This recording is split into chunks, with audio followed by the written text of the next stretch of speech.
तर आपण कोणाकडे जातो? माणसांच्या डॉक्टरकडे जातो का गुरांच्या? का ते डॉक्टर नसले म्हणून यांच्याकडे जातो?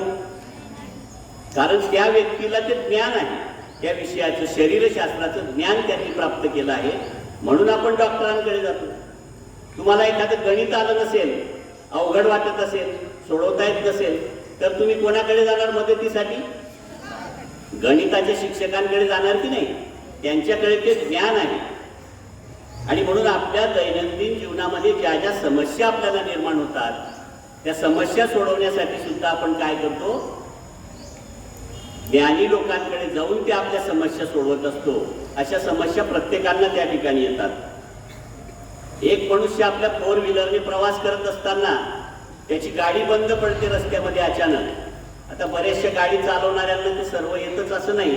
गाडी बंद पडल्यानंतर मग तो एका मेकॅनिकलला फोन करतो आणि बोलवतो.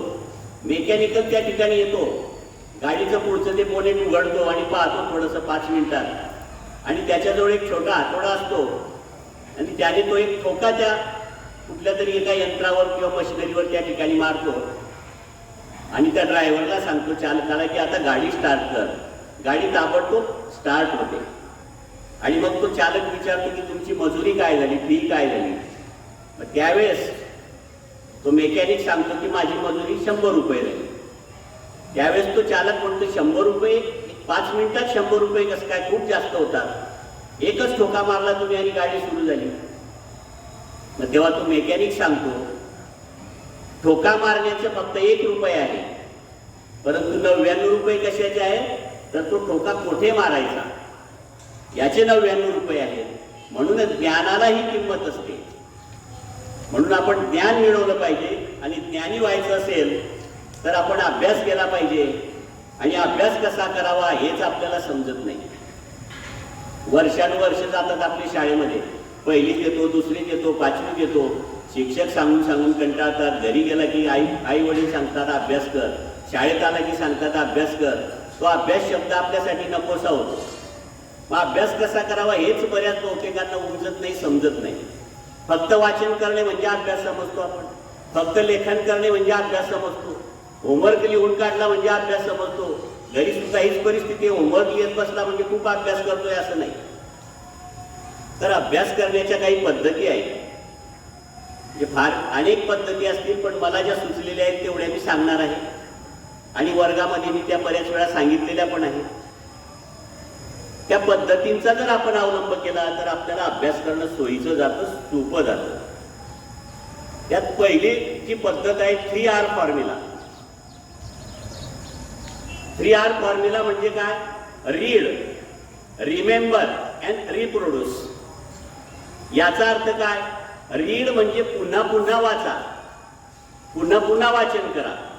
रिमेंबर, जे वाचन केलं आहे ते स्मरणात ठेवा.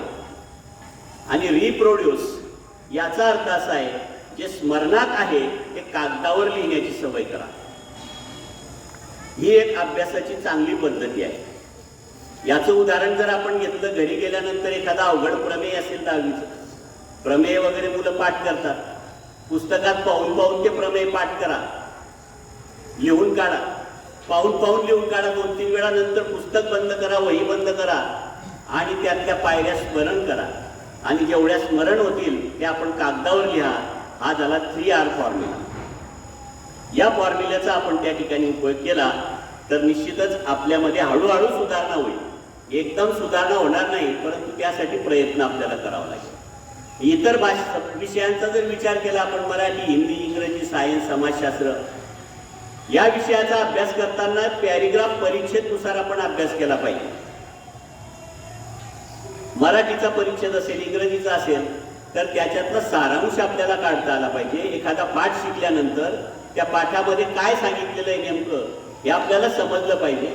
म्हणून सारांश लेखनाची सवय आपल्याला जर असेल तर परीक्षेमध्ये उत्तर लिहिताना आपल्याला सारांशच लिहावा लागतो, पूर्ण पुस्तक लिहावं लागत नाही. म्हणून या विषयांसाठी आपल्याला सारांश लेखन ही सुद्धा पद्धती एक चांगली आहे.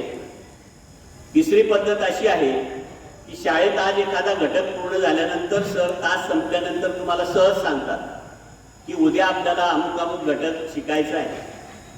उद्या आम्हाला अल्जेब्रा मधला भौमितिक रचना घ्यायचं आहे, जॉमेट्रिक कन्स्ट्रक्शन घ्यायचं आहे. मग विद्यार्थ्यांनी उद्या येताना त्या तयारीनिशी आलं पाहिजे. आपल्या पुस्तकामध्ये ते प्रकरण पाहिलं पाहिजे की भौमितिक रचनेमध्ये सुरुवातीला बेसिक रचना कोणती आहे. या जर आपण घरून बघून आलो तर वर्गामध्ये शिक्षक जेव्हा शिकवतात तेव्हा ते नीट आपल्या लक्षात येतं, आणि जेव्हा वर्गातील आपण लक्षपूर्वक ऐकतो आणि पुन्हा त्याची घरी त्या दिवशी रिव्हिजन करतो तर अशी 3 वेळा उजळणी एका विषयाची एका दिवसामध्ये होऊ शकते. आणि म्हणून हा एक त्या ठिकाणी